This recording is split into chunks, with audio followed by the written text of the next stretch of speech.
sabing may daladala ka na bawal na immediately na maaari mo ikakulong, ginagamit kasi ng ibang tiwaling mga pulis. Nakakasama ng loob na may mga pulis na tiwali na nakakasama doon sa reputasyon ng mga pulis.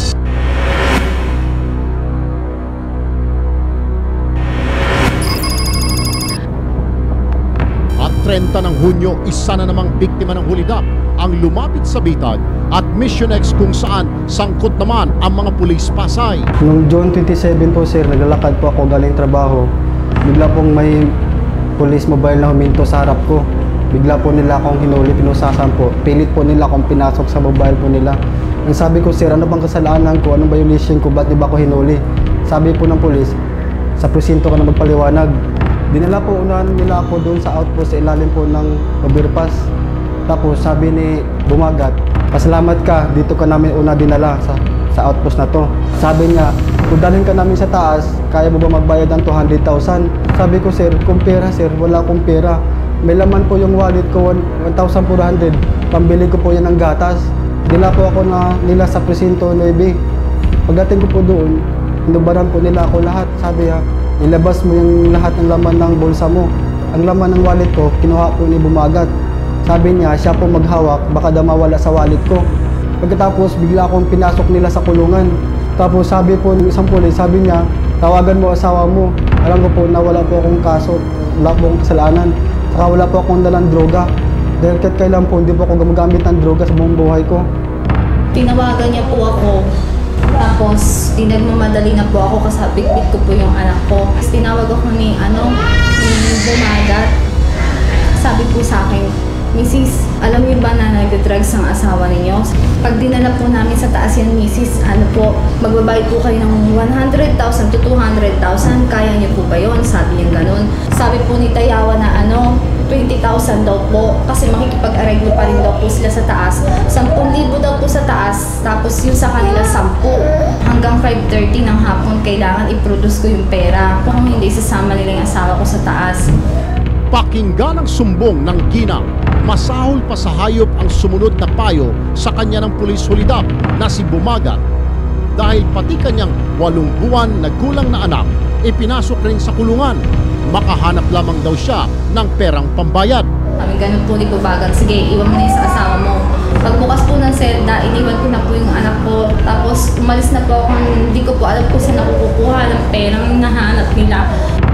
Awang-awa po ako sa anak ko kasi sa buong buhay niya, maliit pa lang siya, pinasok nila yung anak ko sa kulungan kasama ko. Ayop siya ng mga pulis. Kulas ng puso.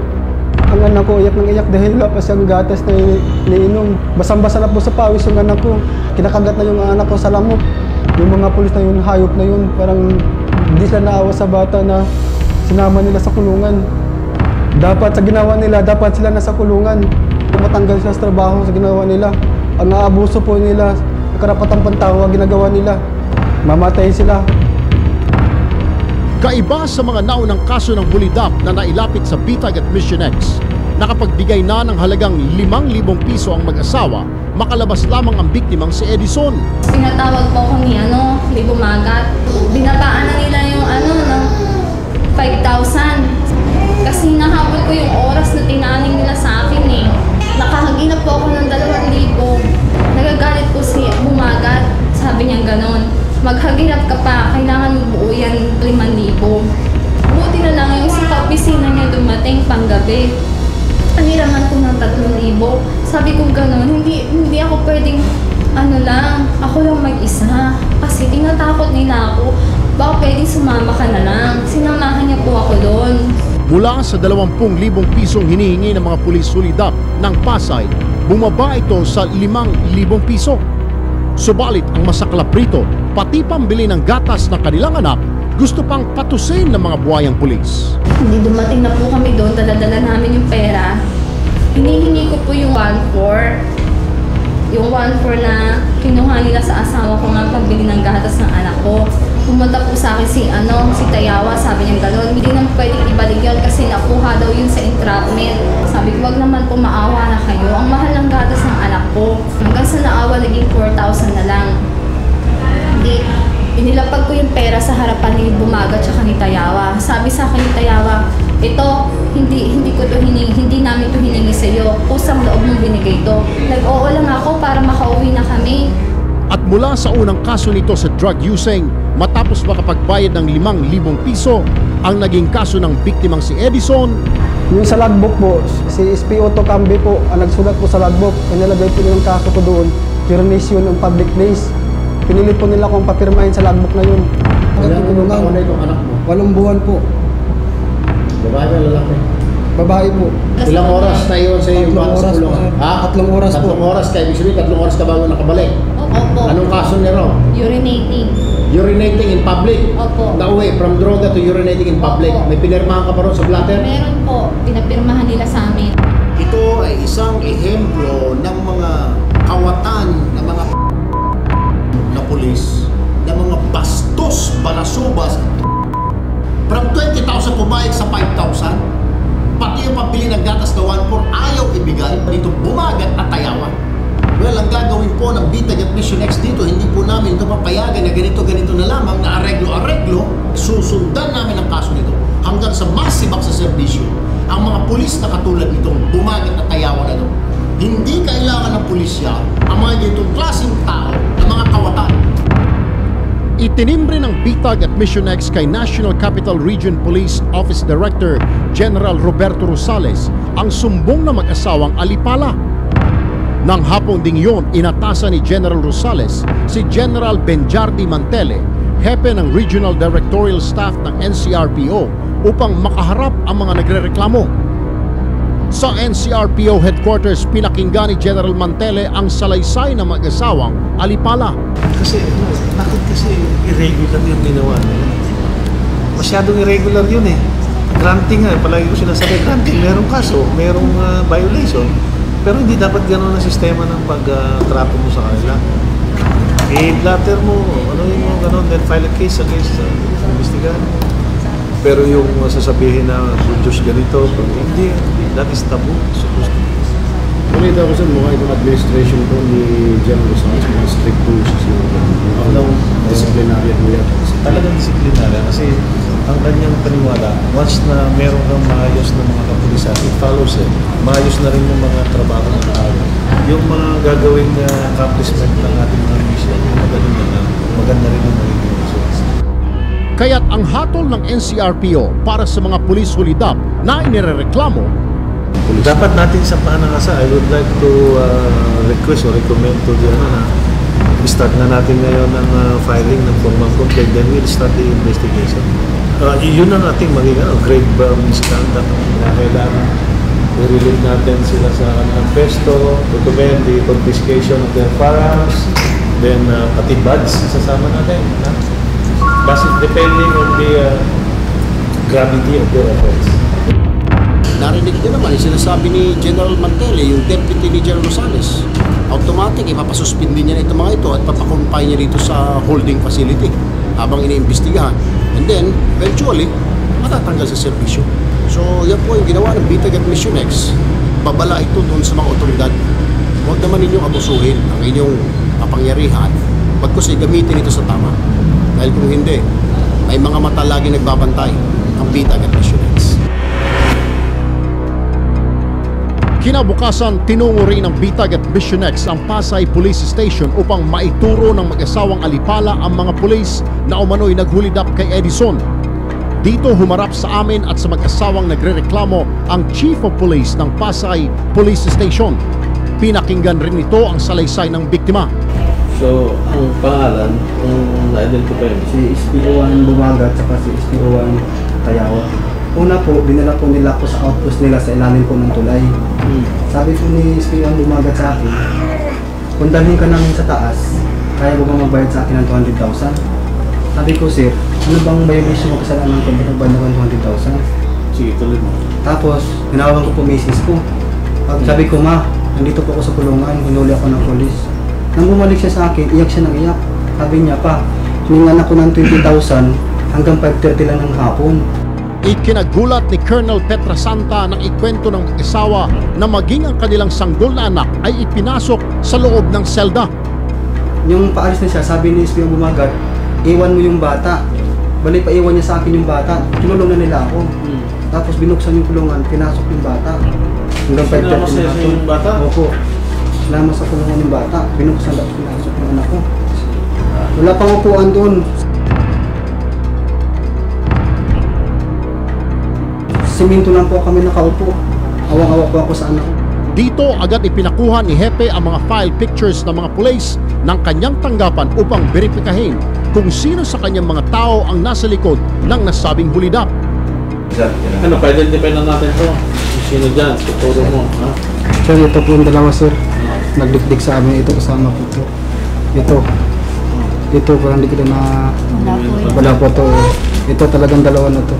Ang dalawang yan. Pero si Tayawa po wala po dyan. Oo. Wala po siya. Wala nga siya dyan. Ito. Si Ipiwan Bumagat po. Ito si Spioto Cambio po.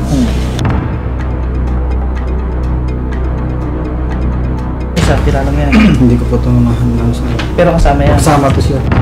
Maya-maya lamang agad pinatawag ni Colonel Petrasanta ang kanyang mga tauhan. Pinalinya niya ang mga ito at positibong itinuro ng mag-asawa ang mga pulis na nanggipit, nanghingi ng pera at nagpakulong sa kanilang inosenteng anak. Sige. Wala po yung apat po. Isa lang po dyan, sir. Sino dyan? Itong Gitna sa po. gitna po. Tulong mo. Yung sa gitna po. Spion Tayawa. Siya po ang nagano talaga sa akin. Ako yung po si Tayawa. Okay. So, mamaya kasi meron kaming disciplinary board hearing. So, i-take up na namin yun para at least ma-umpisa na namin yung investigation. I-preventive muna natin para hindi sila makakilos. Papapalitan natin sila doon sa PCP. Yung initially muna yung gagawin natin. Ayon kay Attorney Frederick Lu, managing partner ng Lagma Law na isang legal firm, droga ang paboritong kasangkapanin ng mga tiwaling pulis sa modus na hulidap. Yung Dangerous Drugs Act kasi natin ay mas stricto talaga, no? Na a percentage of a gram is already enough na makulong ka na walang piyansa. Madaling gamitin na mga tiwaling pulis para manakot at para mangipit. Madali kasi masyado na gumamit, magplanta ng droga. Kasi unang-una sa lahat, ang liit-liit lang yung 0.15 grams ng shabu, siguro ganito lang kalaki yun. Ganito lang talaga. Ganito lang. Kayang-kayang ilagay sa loob ng isang kamay at paghanap-hanap kunwari at sasabihin na meron.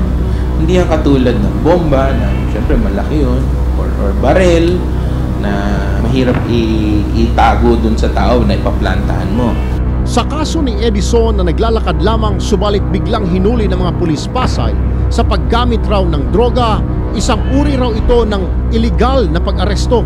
There is absolutely no way for a person to say that ang isang tao ay gumagamit ng droga sa pagtingin lang, unless and until itong taong to ay may kinikilos na kakaiba. Kunwari, ito ay nanggugulo o ito ay nasa isang lugar na hindi siya dapat naroon.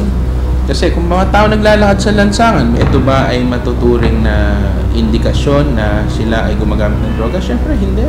Yung probable cause ng isang tao na paghuli sa isang tao on the basis na ng kanyang itsura ay sobrang malayo sa realidad. Unless may ginawa talaga to na malayong-malayo sa pangkaraniwan, hindi ito sufficient or hindi ito sapat na dahilan para hulihin ang isang tao.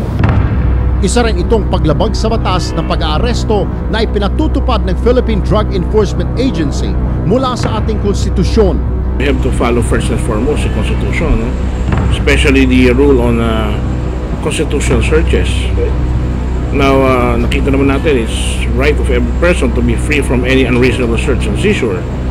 So katulad ng sinabi mo, binanggit mo naglalakad lang without any overt act or reasonable ground to believe na dapat i-search and later on i-search. I think that is repugnant or anathema to the constitutional provision. Dagdag pa ng PIDEA, iba-iba ang proseso ng paghuli o operasyon laban sa mga sospek na may kinalaman sa droga. Lahat ng ito ay kinakailangang itinitimbre o may koordinasyon sa PIDEA ng sino mang alagad ng batas na magsasagawa ng operasyon. Merong provision naman sa warrantless arrest, di ba? Sa warrantless arrest, it presupposes that the crime is actually being committed in the presence of the arresting officer. Kasi kung meron kang lawful grounds or reasons to arrest a person, in the first place, dadali mo sa iyong official police station. Naglalakad yung tao, can he be accosted, can he be stopped by authorities, yung PDEA, police, operative. Kahit na nagsabi na, yan, tulak yan dito. O hindi. Pwede siyang tanungin. Pwede siyang, the officers may inquire upon, but he can never be arrested.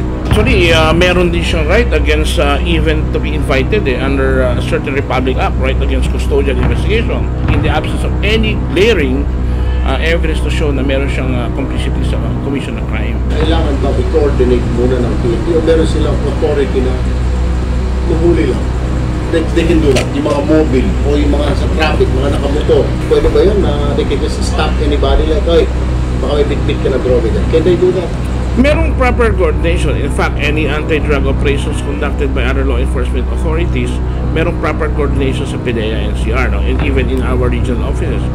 But in cases where warrantless arrests are being made on the spot, yung flagrante, siyempre doon, wala nang koordinasyon. But as long as reported sa PDEA yung matter ng arrest on a certain time, yon okay lang yon. Sa entrapment, usually bypass operations yan, di ba? Pre-planned, it's a predetermined anti-drug operation. Kino-coordinate yan, may prior coordination yan. Ina-approve yan for purposes of monitoring and for purposes of, reportorial requirements. At the same time, may mga guidelines na i-issue ang PDEA for them to follow. Kung hindi nasunod yun, may violation ang arresting agency? More on administrative violation. Can you reprimand them or remand them like, oy, mali yata yung ginawa? Yeah, we can call their attention with respect to the observance of the guidelines issued by our agency. Lingid sa kaalaman ng lahat, bukod sa kasong administratibo, maraming kakaharaping kaso ang mga pulis na magsasagawa ng hulidap. Under sa Dangerous Drugs Act, RA 9165, kapag ang isang pulis ay nahuling nagpaplanta, ang kaparusahan ay kamatayan, death penalty. Kahit na anong quantity, ibig sabihin nun, kahit na gaano kakarampot na droga na iplanta sa'yo, kahit na suspended na implementation ng death penalty, mahatulan pa rin sila ng kamatayan. Of course, yung pag-solicit ng bribes or yung paghingi ng lagay ay violation ng Anti-Graft and Corrupt Practices Act. Nandyan din yung incriminating innocent persons. Nandyan din yung obstruction to justice. Mga pulis na wala sa duty, na bigla na nanghaharas ng ganyan, maaari rin silang kasuhan ng robbery, extortion. Kaya't babala ng bitag at ni Attorney Lou sa lahat upang makaiwas sa patibong ng modus na hulidap. Unang-unang kailangan gawin ng lahat ng tao ay mag-ingat. Huwag kayong pupunta sa mga lugar na kung saan maaring magkaroon ng pagkakataon itong mga tiwalang pulis na to na gawin itong paghulidap sa inyo. Na dapat umiwas sa mga lugar kung saan medyo delikado. Siyempre, hindi lang naman mga hold-upper to, pati mga hulidapper. Pag kayo ay nakita pag nilapitan ng pulis or ng mga pulis na hindi kayo sigurado ng mga pulis, una-una sa lahat ay hahanap kayo ng isang tao na pwedeng tumistigo kasama nyo. Maaring humingi ng tulong yung isa or maaring humarap bilang testigo dun sa ginawa sa inyo. Pangatlo is, pag ikaw ay nahuli na, maging kalmado ka lang. Pag hinuli ka ng mga pulis, siguraduhin mo na ikaw ay babasahan ng iyong mga karapatan. No? Sinabihan ka na ikaw ay may karapatang manahimik, karapatan na magkaroon ng abogado ng iyong kagustuhan. Kapag ikaw ay dinala sa stasyon, hihingi ka na pagkakataon na tumawag ng isang kakilala or kamag-anak na maaari kang puntahan doon. No? Tumawag na agad kayo ng abogado. Kapag illegal yung pamamaraan ng pagkuha sa isang bagay, pagpaplanta sa inyo, syempre isang illegal na proseso yan, yung ebidensyang yun ay inadmissible. Ibig sabihin nun, hindi maaari gamitin laban sa inyo. Tinatawag natin yung fruit from the poison tree. Ibig sabihin niya na yung mga bagay na nakuha because of an unlawful arrest or a violation of the person's constitutional right cannot be used as evidence against that person.